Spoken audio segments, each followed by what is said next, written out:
Ano masabi mo, iniwan si Apong nung asawa niya nung nabulag siya? Eh di, aw-aw, wak-wak. Sariwakwakan na! Magandang araw po sa ating lahat. Nandito po tayo sa Agapalo West. West ba to? West. S. Opo, West. Zone 7, West. Este. Ayan. Agapalo Este. Nakita po natin tong bahay na to. Medyo malapit po kila Jan Ashley. May nakatira po dito mag-isang lolo. Bulag pa po siya. Kaya tara po. Pong! Mag-isa lang kayo dito, Apang? Mag-isa lang ako. Bakit po ay? Malayo naman mga anak ko. Nasa dagupan yung isa. Ba't di po kayo sinasamahan dito? Hindi po. Paano po yung buhay nyo ngayon dito? Tansyahan lang po. Paano tansyahan na, Pong? Magluto ako, tansyahan lang. Kung gano'n. Kilala niyo po ba si Jan Ashley? Yung bata doon. Apa. Hindi. Sino hindi pong ko- nagbibigay ng Apang pagkain nyo dito? Awa ng kwan lang kapitbahay, minsan, ganyan. Sila na lang po? Ba't yung Hindi. mga anak niyo po hindi po nagbibigay? Yung anak ko sa dagupan, katulad ko po na hindi makita. Lahi niyo pa? Opo. Ilan na po kayong ganyan, Apang?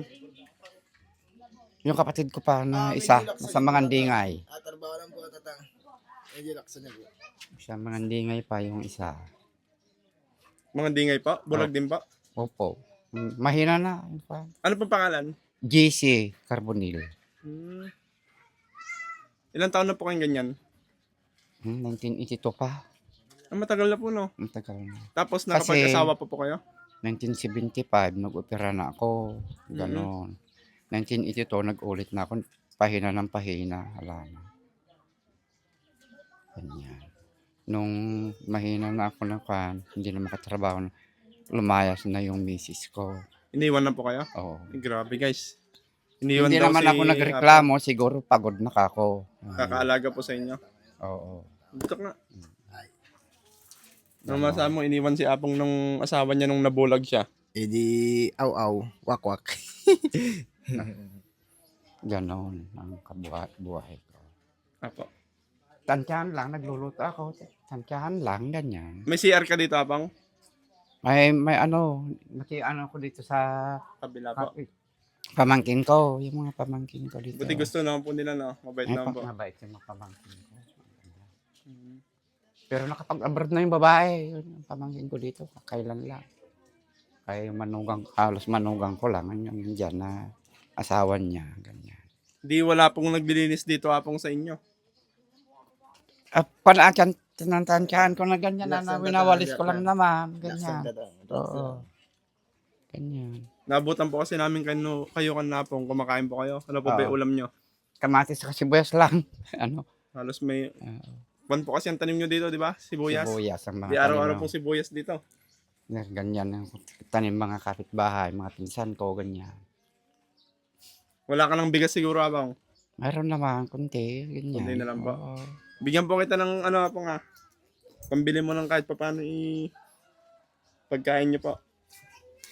Ito po, Apong. Thank Ayan you. po. At kung may makapanood po, Apong, mabigyan pa po tayo ng Okay. ng mga... Laksan po. Ano nang pong gagawin niyo dito sa pera po, tatang? Kung sakasakali na binigyan ng pera. Pambili ng ulam, kung ano, ganyan. Opo. Pambili nyo pong ulam. Ulam, Okay na ganyan. po yun, okay na po yun, tatang.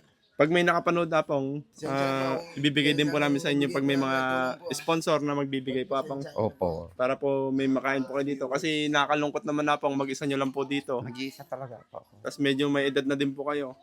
77 na. Sa 77. October. Oo, 77 na. Sige, Apong, laban lang po at ano po. Opo.